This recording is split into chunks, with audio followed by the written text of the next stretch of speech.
करतावे सैया के भाला। गौवा जवानी में हो गईल हाला, कम नहीं करतावे सैया के भाला।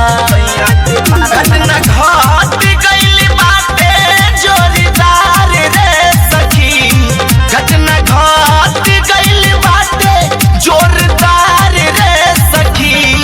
रातिया रवे संग पकड़ल बाभतार रे सखी, रातिया रवे संग पकड़ल बाभतार रे सखी।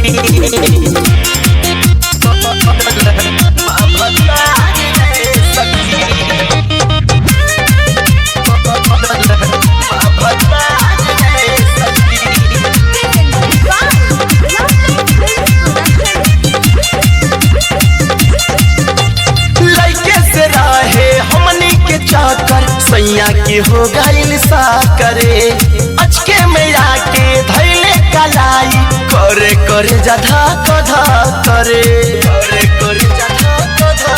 हाँ लइके से रहे हमनी के चाकर, सैया के हो गईल साकरे, अचके में आके धैले कलाई, करे करे जधा कधा करे। महरले बमुआ ना पुठा फार रे सखी, महरले बमुआ ना पुठा फार रे सखी। रातिया रवे संग पकड़ल बाभतार रे सखी, रातिया रवे संग पकड़ल बाभतार रे सखी,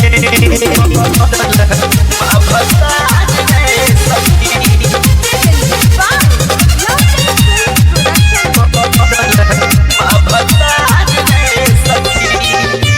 कैसे बताई सुनाए सखी हबू वाला बात हो, रहे लगवले हमरा पमुआना कई दिन से घात हो, कई दिन से घात हो।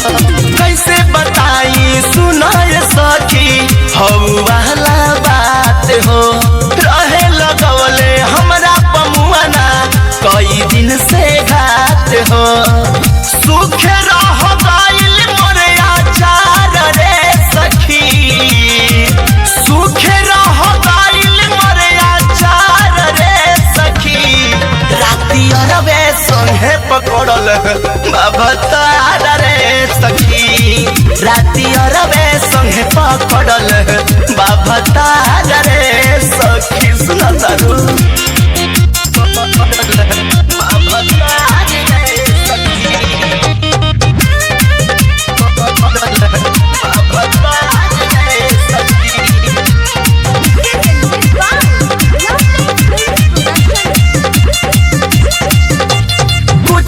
नहीं करे हो पई है राजा ना मोल हो, अभिल नहीं झरले जे बहारे लहंगा के झोल हो, लहंगा के झोल हो।